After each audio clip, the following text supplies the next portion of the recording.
আপনি ফেসবুকে একটি নিউজ বা পোস্ট দেখলেন, মুহূর্তের মধ্যে সেখানে ঝড়ের গতিতে হাজার হাজার লাইক, রিয়াকশন আর একই ধরনের কমেন্ট পড়তে শুরু করলো।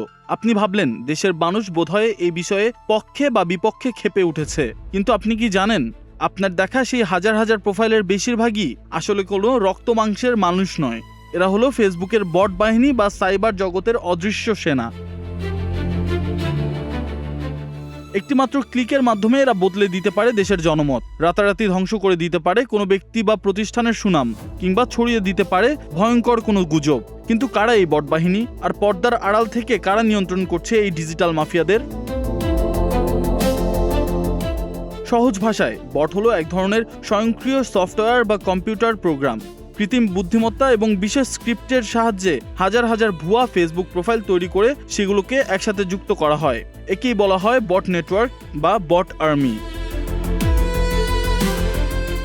সাধারণ মানুষের প্রোফাইলের ছবি চুরি করে বা ইন্টারনেটের এআই জেনারেটেড ছবি ব্যবহার করে এই অ্যাকাউন্টগুলোকে এমনভাবে সাজানো হয় যা দেখে বোঝার উপায় থাকে না যে এগুলো ভুয়া। এরপর বিশেষ সেন্ট্রাল কমান্ড সফটওয়্যারের মাধ্যমে একটি কম্পিউটার থেকেই এই হাজার হাজার আইডিকে নির্দেশ দেওয়া হয়। কমান্ড দেওয়ার মাত্রই এরা নির্দিষ্ট কোনো পোস্টে গিয়ে একই সময়ে হাহা রিয়াকশন দেওয়া, গালিগালাজ করা কিংবা কোনো এজেন্টের পক্ষে গুণগান গাওয়ার কাজ শুরু করে দেয়।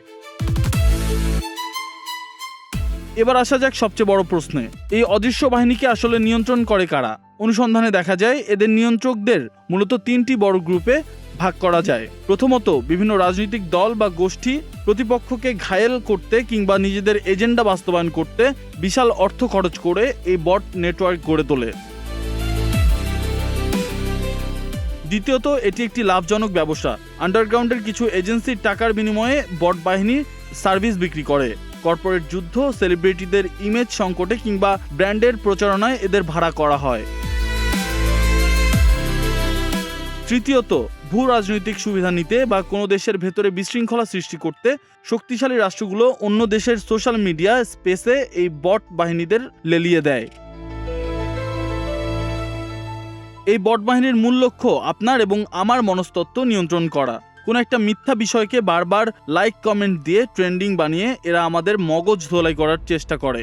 সাধারণ মানুষ যখন দেখে একটা পোস্টে হাজার হাজার মানুষ একই কথা বলছে, তখন সে অবচেতনভাবেই সেটাকে সত্য বলে বিশ্বাস করতে শুরু করে। এভাবে একটি কৃত্রিম জোয়ার তৈরি করে আসল সত্যকে ধামাচাপা দেওয়া হয়। তাই ফেসবুকে যে কোনো চটকদার ট্রেন্ড কিংবা হঠাৎ করে ধেয়ে আসা রিয়াকশনের ঝড় দেখে বিভ্রান্ত হবেন না। কোনো তথ্য বিশ্বাস করার আগে তার পেছনের সত্যতা যাচাই করুন। ডিজিটাল এই যুগে আপনার চারপাশে স্ক্রিনে যা দেখছেন তার সবকিছু সত্য নয়। ফারদিন আলম, নাগরিক প্রতিদিন।